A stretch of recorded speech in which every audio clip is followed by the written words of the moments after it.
ശാന്തി. തൻ്റെ ജീവിതത്തിൽ കുറേ പരിശ്രമിച്ചിട്ടും തൻ്റെ കഠിനാധ്വാനമെല്ലാം ചെയ്തിട്ടും കൃഷിയിടത്തിൽ നിന്ന് പ്രോപ്പറായ വിളവ് കിട്ടാതെ പോയപ്പോൾ ഒരു കർഷകൻ ആ കൃഷിയിടത്തിലിരുന്നു കൊണ്ട് ഒരു പ്രഭാത സമയത്ത് ഈശ്വരനെ ചീത്ത വിളിക്കുകയാണ്. ചീത്തവിളിയിൽ അയാളുടെ ദുഃഖത്തിൻ്റെ ഭാരം അങ്ങനെ നിറഞ്ഞു നിൽക്കുന്നുണ്ടായിരുന്നു. ഇതിൻ്റെയൊക്കെ ഉത്തരവാദി ഈശ്വരനാണ്. ഞാൻ എത്ര പരിശ്രമിച്ചു, എന്നാലാവുന്നത് മാക്സിമം ചെയ്തു, എന്നിട്ടും എനിക്ക് നല്ലൊരു വിളവ് തരാൻ പോലും മനസ്സില്ലാത്ത ഭഗവാൻ എന്നൊക്കെ പറഞ്ഞ് അയാളിങ്ങനെ കുറേ പഴിക്കുകയാണ്. അപ്പോൾ ഒരു പ്രകാശം അയാളുടെ തലയ്ക്ക് അടുത്തായിട്ട് പ്രത്യക്ഷപ്പെട്ടു. ഒരു അശരീരി ശബ്ദം കേൾക്കുകയാണ്, ഭഗവാന്റെ ശബ്ദം. അവനവൻ്റെ കർമ്മത്തിൻ്റെ ഫലമാണ് അവനവൻ അനുഭവിക്കുന്നത്. നീ എന്തിനാണ് ഇങ്ങനെ ഈശ്വരനെ പഴിച്ചുകൊണ്ട് ആ ഒരു പാപം കൂടെ നേടുന്നത് എന്ന് പറയാണ്. അപ്പോൾ അയാൾ പറയും, ഞാൻ രാവിലെ മുതൽ രാത്രി വരെ സൂര്യോദയത്തിന് മുന്നേ വന്നിറങ്ങി സൂര്യൻ അസ്തമിച്ച് മാത്രം വീട്ടിൽ പോകുന്നൊരു കർഷകനാണ്.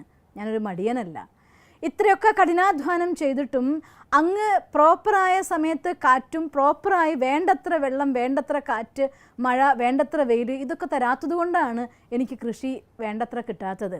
അതുകൊണ്ട് അങ്ങ് തന്നെയാണ് എൻ്റെ ജീവിതത്തിൻ്റെ എല്ലാ കഷ്ടപ്പാടിൻ്റെയും ഉത്തരവാദി എന്ന് പറയുകയാണ്. അപ്പോൾ ഭഗവാൻ പറഞ്ഞു മനസ്സിലാക്കി കൊടുക്കാൻ ശ്രമിക്കുക. ആ പ്രകാശം, ആ ലൈറ്റ് അവനോട് സംസാരിക്കുകയാണ്. ഓരോ മനുഷ്യനും അവനവൻ്റെ കർമ്മഫലമാണ് അനുഭവിക്കുന്നത്. അതിൽ നിന്ന് മാറ്റിവെക്കാൻ ആരെക്കൊണ്ടും സാധ്യമല്ല. കർമ്മം കൊണ്ടേ കർമ്മത്തെ ജയിക്കാനാവൂ എന്ന് പറയും.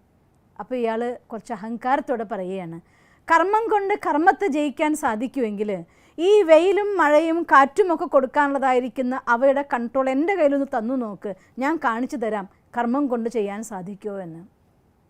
അപ്പോൾ ആ ശബ്ദത്തിൽ നിന്ന് അശരീരി ശബ്ദം ഒരിക്കൽ കൂടെ കേൾക്കും, തഥാസ്തു എന്ന്. അപ്പോൾ അയാൾ വെറുതെ സങ്കല്പിച്ച് നോക്കി, കാറ്റെ പതുക്കെ ഒന്ന് വീശിയടിക്കുകയെന്ന്. അയാൾ സങ്കല്പിച്ചതും അതുപോലെ അയാൾ കൃഷിയിടത്തിലൂടെ ഒരു മന്ദമാരുതൻ അങ്ങനെ കടന്നുപോയി. അയാൾക്ക് ഭയങ്കര സന്തോഷമായിപ്പോയി. ഇനി ഞാൻ കാണിച്ചു തരാം എന്നയാൾ വിചാരിക്കുകയാണ്. അങ്ങനെ അയാൾ ഉഴുത് മറിച്ചു കൃഷിയിടത്തിൽ. മഴയോട് പറഞ്ഞു പെയ്യാൻ, അയാൾ പറഞ്ഞ അളവിൽ മഴ പെയ്തു, അയാൾ പറഞ്ഞ അളവിൽ വെയിലുദിച്ചു, അയാൾ പറഞ്ഞ അളവിൽ കാറ്റ് വീശി. വളരെ വേഗം തന്നെ ചെടികളൊക്കെ പച്ചച്ചു. ഓരോ നെൽക്കതിരും നിറഞ്ഞുള്ളതായിട്ടുള്ള നെൽക്കതിരുകൾ വന്നു. കണ്ട അയാൾക്ക് സന്തോഷം സഹിക്കാനാവില്ല.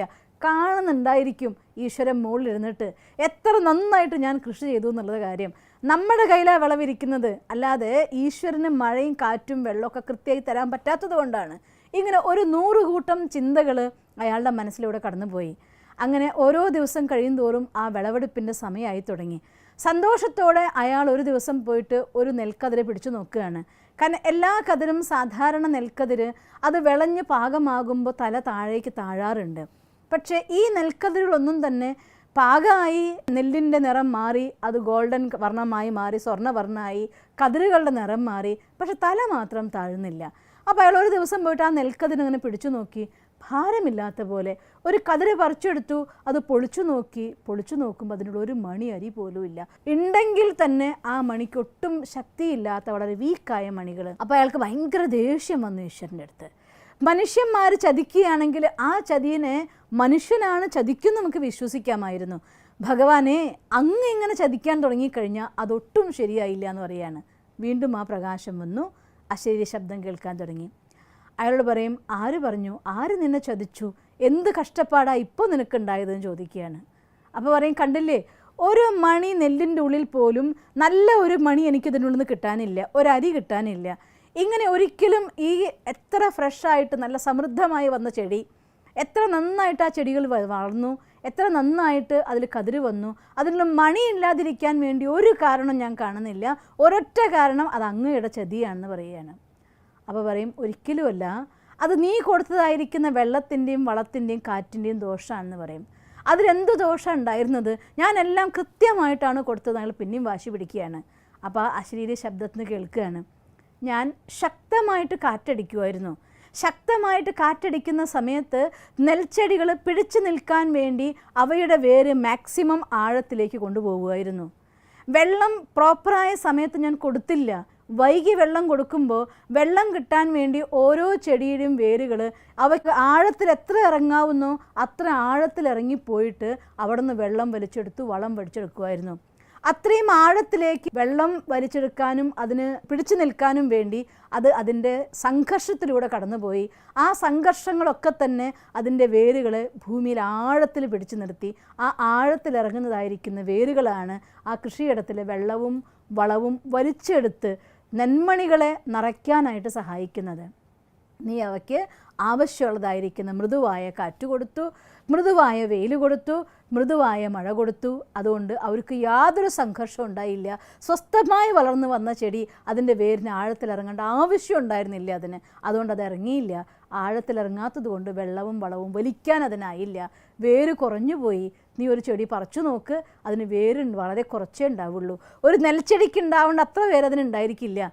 കാരണം നീ കൊടുത്ത സുഖം കൊണ്ടാണ് എന്ന്. ഇത് നമുക്കുള്ള പാഠമാണ്. നമ്മുടെ ജീവിതത്തിൽ നമ്മുടെ മക്കൾ വളരുന്ന സമയത്ത്, നമ്മുടെ ജീവിതത്തിൽ പ്രശ്നങ്ങൾ ഉണ്ടാവുന്ന സമയത്ത് എന്തിന് ഇങ്ങനെ ഒരു പ്രശ്നം ഭഗവാനെ എന്ന് ചോദിക്കേണ്ട. തീർച്ചയായിട്ടും ആ ഒരു സമയത്ത് കുറച്ചുകൂടെ ഏതെങ്കിലും ഒരു നിങ്ങളുടെ കഴിവിനെ വികസിപ്പിക്കാൻ വേണ്ടി, നിങ്ങളുടെ സ്ട്രെങ്ത്തിനെ കൂട്ടാൻ വേണ്ടി, ഈ ലോകത്ത് ശക്തമായ വ്യക്തിത്വമായി വളർന്നു വരാൻ വേണ്ടി വീശിയടിക്കുന്ന കാറ്റും അത് നിർത്താതെ പെയ്യുന്ന അഥവാ കുറഞ്ഞു പോകുന്ന വെള്ളം, കൂടുന്ന വെള്ളം, ഇതൊക്കെ നിങ്ങളുടെ ജീവിതത്തിലെ ശക്തി വളർത്താൻ വേണ്ടി ഉണ്ടാക്കുന്നതാണ്. അധികം സുഖം കൊടുത്ത് വളർത്തുന്ന മക്കൾ ഒരിക്കലും മാതാപിതാക്കൾക്ക് തിരിച്ചു സുഖം കൊടുക്കാറില്ല. കാരണം കഷ്ടപ്പാടിൻ്റെ വേദന അറിഞ്ഞ മക്കൾക്ക് മറ്റുള്ളവരുടെ കഷ്ടപ്പാടിനെ ഇല്ലാതാക്കാൻ സാധിക്കുള്ളൂ. അതുകൊണ്ടാണ് പല മാതാപിതാക്കളും പറയുന്നത് ഞാൻ കേട്ടിട്ടുണ്ട്, എൻ്റെ കുട്ടി ചോദിക്കുന്നതൊന്നും വിട്ടുകൊടുക്കാതെ എല്ലാം ഞാൻ വാങ്ങിച്ചു കൊടുത്തു, അത്ര സുഖം കൊടുത്തിട്ടാണ് ഞാൻ എൻ്റെ ജീവിതത്തിൽ അനുഭവിക്കാത്ത എല്ലാ സുഖം കൊടുത്തിട്ടാണ് എൻ്റെ മോനെ വളർത്തിയത്. പക്ഷേ വളർന്നു പോയപ്പോൾ അവൻ ഇങ്ങനെയായി പോയല്ലോ, അവൾ ഇങ്ങനെയായി പോയല്ലോ എന്ന്. ഇതേ ഉത്തരമാണ് ഭഗവാൻ നിങ്ങളോട് പറയാണ്ടാവുക. അവർ വേര് വളർന്നുകൊണ്ട് ഏത് പ്രോപ്പറായ രീതിയിൽ വളരണോ ആ രീതിയിൽ വളർന്നില്ല. അതുകൊണ്ടാണ് സുഖത്തിന് പകരം നിങ്ങൾക്ക് ദുഃഖം തരുന്നത് എന്ന്. അതുകൊണ്ട് ജീവിതത്തിലെ കഷ്ടപ്പാടുകൾ വരുന്ന സമയത്ത് ഒരിക്കലും ഭഗവാനെ പഴിക്കേണ്ട ആവശ്യമില്ല, അവനവനെ പഴിക്കേണ്ട കാര്യമില്ല. നമ്മുടെ ജീവിതത്തിലെ കഷ്ടപ്പാടുകളാണ് നമ്മുടെ ശക്തിയാകുന്നത്. അതാണ് നമ്മുടെ ജീവിതത്തിൽ മുന്നോട്ട് പോകുന്നതിൻ്റെ ആധാരമാകുന്നത്. അതുതന്നെയാണ് നമ്മുടെ സ്ട്രെങ്ത് ആകുന്നത്. എത്ര കൂടുതൽ കഷ്ടപ്പാടിൽ നിന്ന് വളർന്നു വന്നിട്ടുണ്ടോ അത്രയും വലിയ പ്രതിസന്ധികളെ തരണം ചെയ്തുകൊണ്ട് വിജയം ആർജിക്കാനുള്ള ശക്തി നമ്മളുള്ളിൽ നിറയുകയുള്ളൂ. അതുകൊണ്ട് കഷ്ടപ്പാടുണ്ടോ വിഷമിക്കാതെ ഉറക്കെ ചിരിക്കാൻ പഠിക്കൂ. ആരാണോ തൻ്റെ കഷ്ടപ്പാടിൻ്റെ സമയത്ത് ഉറക്കെ ചിരിച്ചുകൊണ്ട് ശക്തി ആർജിച്ച് മുന്നോട്ട് പോകുന്നത് അവർ വൻമരം പോലെ സമൂഹത്തിൽ വളർന്ന് എല്ലാവർക്കും തണലേക തന്നെ ചെയ്യും. അതുകൊണ്ട് കഷ്ടപ്പാടുകൾ വിഷമിക്കാതെ കഷ്ടപ്പാടിൽ നമ്മൾ ചിരിക്കാൻ പഠിക്കണം. കരയേണ്ടടുത്ത് ചിരിക്കാൻ പഠിച്ചാൽ ചിരി മാത്രമുള്ള ജീവിതം നമുക്ക് വേണ്ടി മുന്നിൽ തുറന്നു തരുക തന്നെ ചെയ്യും. നിങ്ങൾക്ക് അങ്ങനെ ഒരു നല്ല ജീവിതം എല്ലാ കഷ്ടപ്പാടിനെയും സുഖത്തിലേക്ക് മാറ്റിക്കൊണ്ട് എല്ലാ നന്മകളും വരുന്നൊരു ജീവിതം നേടിയെടുക്കാനാവട്ടെ എന്ന് ഞാൻ സർവശക്തനായ ഭഗവാനോട് പ്രാർത്ഥിക്കുന്നു. ഓം ശാന്തി. ദിവസം തോറും ജീവിത വിജയങ്ങൾക്ക് വെളിച്ചം വീശുന്ന പുത്തൻ വീഡിയോകൾക്കായി ഞങ്ങളുടെ യൂട്യൂബ് ചാനൽ സബ്സ്ക്രൈബ് ചെയ്യൂ. നോട്ടിഫിക്കേഷൻ ലഭിക്കുന്നതിനായി ബെൽ ഐക്കൺ ക്ലിക്ക് ചെയ്യൂ. ഒപ്പം ഞങ്ങളുടെ ഫേസ്ബുക്ക്, ട്വിറ്റർ, ഇൻസ്റ്റാഗ്രാം പേജുകൾ ഫോളോ ചെയ്യൂ. നന്ദി.